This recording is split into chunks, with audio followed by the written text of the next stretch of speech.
حلو. هذا احنا على الاساس يجي يناظرنا، يجي يناظركم اي على اساس مناظره نعمل بيننا وبينه. جيد. تريد مناظره مع الشيخ؟ لا اسمع. فهو عمل حركه يعني اهرب. ما هي هذه الحركه؟ قال انه احنا نتكلم فقط بالامام، ما يصير تشكيل على ام عائشه. في واحد يتكلم على امه، خلاص مو مشكله، تكلم على النبي على تحريف القران. لا ما في، هو ما له حق يختار، المفروض هو يتقبل اي نقد هو يرده. يعني عائشه عند السنه هي ما معصومه، واحنا عندنا الائمه. بس دقيقه حبيبي عم معصومه صلى الله عليه وسلم. احسنت. احنا الشيعه عندنا الائمه معصومين وانتم تشكلون عليهم. ما في يوم طرحنا هاي القاعده قلنا الامام معصوم ما لك حق تشكل عليه، بينما عائشه ما معصومه، اي واحد يمد يده يلعب بها. انت تقول ان المعصوم لا يجوز. فسمعتني ولا ما سمعتني؟ نعم سمعت. وبما انه انت ذكرت هذا الشخص، خليني اعرض لكم تسجيل الصوتي موجود في قناه المنتقم عليه السلام في التليجرام. شيعة العراق قناه. وين هذا حفص حفصين. اي دقيقه.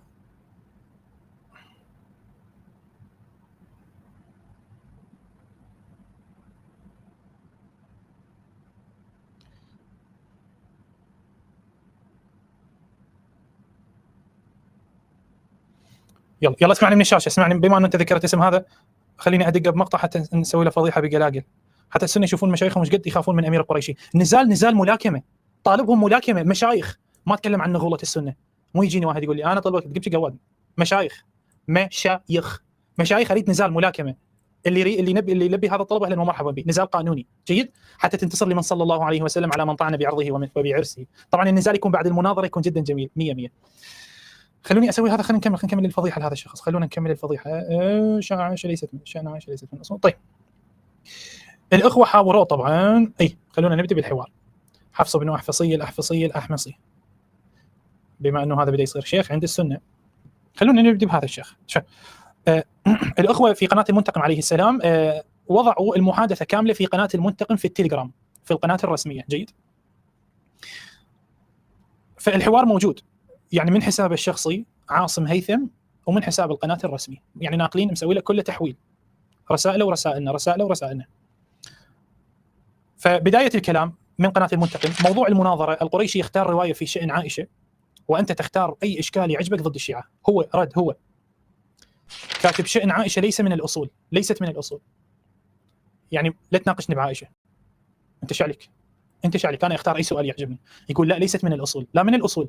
انتم عندكم اللي كفر عائشه تعتبرونه ابن زنا وابن حرام وكافر ويجب ان يجلد ويرجم، لان الله طهرها، قص اللي عندها وطهرها حتى تتزوج وتقدر تعيش حياتها، مو الله طهرها. فهذا تعتبرها من الاصول، لان الطاعن بها طاعن بعرضه، فمعناها الطاعن بعرضه اذا هي صارت من الاصول. بعدين هو كتب طبعا هذا التنازل من عنده. هو شوف امير قريش ايش قذ لهم، والله العظيم قسما بالله صدق ذلهم والله. يا اخي والله ما اريد افتخر، بس حطيت بصمه بالتاريخ ما حد راح يقدر يشيلها. تدرون هو حسب ما بلغني من الصبح لليل يسب السيده نرجس، من الصبح لليل. شوف الله حط سواه يمي عباره عن فاره. ايش يكتب باشر؟ كاتب عائشه ليست من الاصول، لا نتطرق لنرجس ولا لعائشه. اخي ادائهم يا ابن حيدر علي الكاظم، ذالهم والله ذالهم ذل بعرضه وبعرسه وبلباسها اصلا. شوف الذله، من الصبح لليل يسب نرجس، بس من يجي يمي يقول ما نحكي على نرجس ولا نحكي على عقاه. من جيت يم ربك الاعلى على العرش استوى وقلى وشوى، من جيت يم القريشي الان صرت ما تتكلم على نرجس. المحادثه كلها موجوده في قناه المنتقم في التليجرام. بعدين هو ايش طرح موضوع؟ قال موضوع التحريف او التوسل او الاستغاثه او السجود والامامه. يقول هاي النقاش يقول نناقش هاي القضايا بس ان قبل الحوار، والا لا احاور في امي عائشه. هذا سامعين الشيخ المغربي.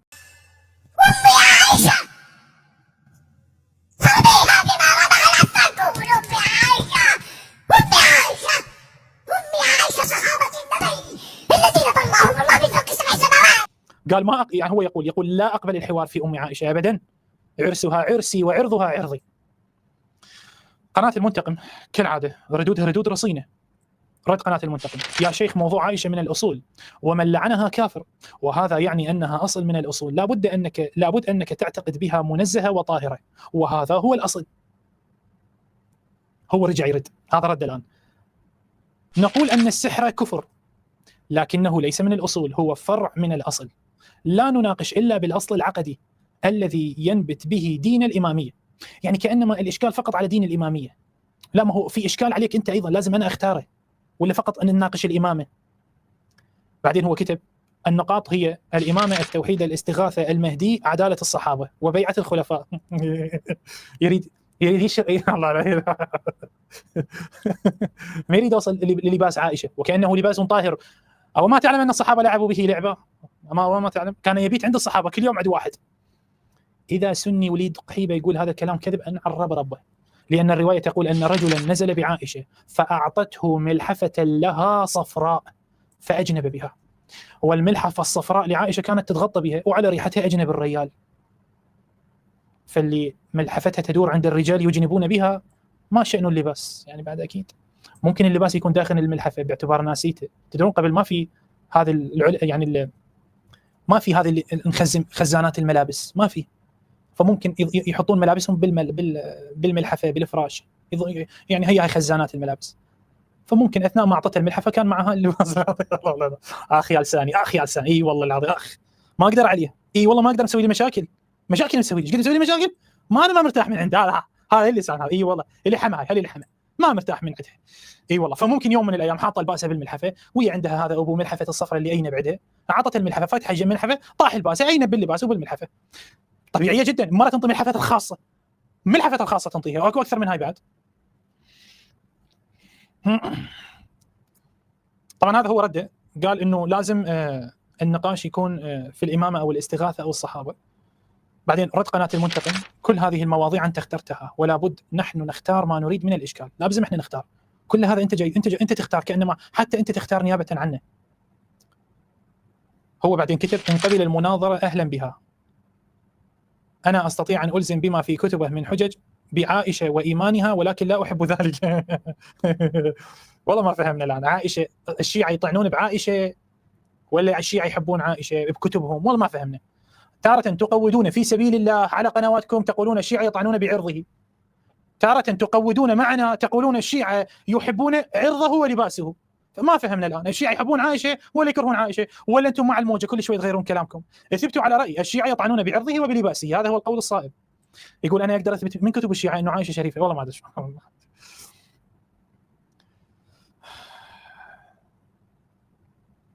كتب ليس من كتب قناه المنتقم كتبت له ليس من الصحيح الرفض، هذا لا يصح في اي دين.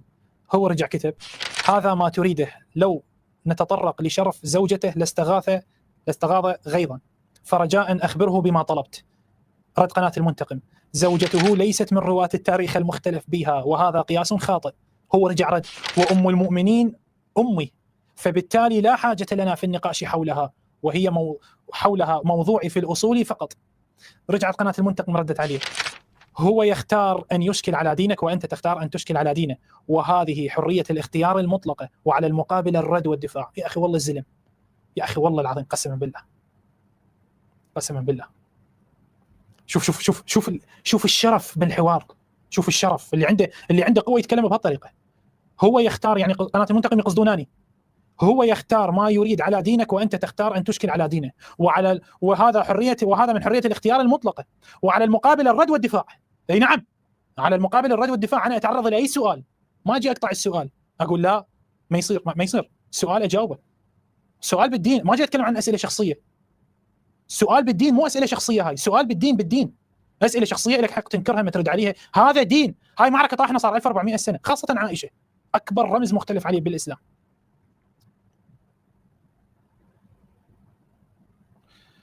هو طبعا كتب رد، لو جاءني نصراني يتكلم معي في موضوع صلاتي لرفضت، لأن المسألة أنه لا يؤمن بالصلاة من أصلها، هو أصوله التثليث نناقش معه هذه، ومسألة القريشي في الأصول إثبات الإمامة أو التوسل والسجود وغيرها مواضيع يستفاد منها.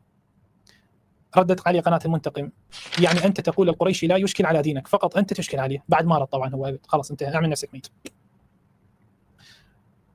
بعدين هو أرسل تسجيلات 2 صوتية اللي وراها بكم يوم، هي هاي التسجيلات خلص، يعني بعد قال عمل لنا حركه امي عائشه وخلص انا انسحب. انا راح اسمعكم الان التسجيلات.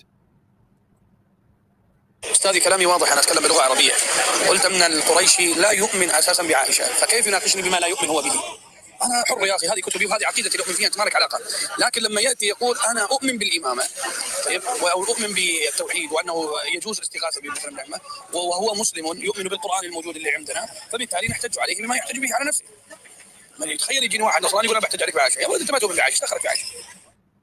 يعني حسب هذا كلامه الشيء اذا ما تؤمن به ما لك حق تشكل عليه. طيب انت تؤمن بالامامه؟ لا، ليش تشكل بالامامه؟ يا ولد انت ما تؤمن بالامامه، ليش تشكل بالامامه؟ اي ترى هي سهله، انا ايضا استطيع ان العبها وانا استاذ باللعب، معروف اصلا، ملحدين يشهدون بهذا، زئبق يقولون، ما حد يقدر يمسكه. اذا هاي القاعده فها نحن بها. انت ايضا لا تؤمن بالامامه، تريد ان تناقش الامامه ولا تشلك به، انت ما تؤمن بالامامه، وعلى هالقاعده خلص انت اي اشكال تطرحه اكيد ما تؤمن به، فانا راح ارد بهاي الطريقه، وانا اي اشكال اطرحه عليك انت ترد بهالطريقه وتنتهي المناظره بهالطريقه، والسنه يكتبون الحمد لله على نعمه الاسلام والداعين. مسخره، والله مسخره. واحد يطوف حول الغرفه الفارغه ايش يصير براسه؟ يبقى عقل براسه. هذا التسجيل الثاني مضحك، اذا تحبون تضحكون طبعا، خاصه باخر شيء على ما اذكر. هذا كلام النهائي، ان قبل كان بها ما قبل الغي المناظره، جعلها لا تقوم مناظره، احد يتكلم عن امه، احد يثبت شرف امه، احد يثبت شرف امه، اعيد لكم، احد يثبت شرف امه، اي امك محترماتي لامك النسبيه، ها نتكلم على امك العائشه، امك متهمه عند المغاربه والجزائريين قحيبه، انت تحتاج تثبت شرفها. والذين اتهموها وطعنوا بعرضها صحيح البخاري ومسلم، ووافقه على ذلك ائمه اهل البيت حينما قال الصادق ان عائشه زنت في طريق البصره، فالموضوع صار به اجماع عند الشيعه والسنه، نعيدها. اكو واحد يثبت شرف امه، اي اكو واحد اذا امك قحيبه تسوي حروب وتقتل 40,000 رجل بالبصره وتغتال النبي وتقتل الاوصياء وتحرف الدين وتشطف وتغسل والرجال يجنبون عندها، اكيد نعم. اما اذا واحد عنده ام مجرد منحرفه، عنده ناس منحرفين من عائلته، هذا ما له دخل، ما حد يناقشه، احنا علينا بيك انت كشخص، انت زين ولا مو زين. بس اذا امك ابوك رمز ديني ممن رضي الله عنه ورضي عنه، اكيد لازم اناقشه. شلون؟ هذا كلام النهائي، ان قبل كان بها ما قبل الغي المناظره، جعلها لا تقوم مناظره، احد يتكلم عن امه، احد يثبت شرف امه. احد يثبت شرف امه. اخي والله العظيم، صلى على الصلاه والسلام حبيبي يا سنه النبي صلى الله عليه يا حبيبي وسلم. يقول في واحد شاف امه، في واحد يتكلم على امه.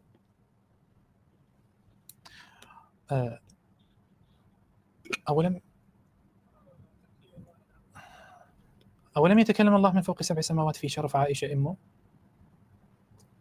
على هالقاعدة كان ما من المفترض يتكلم بها.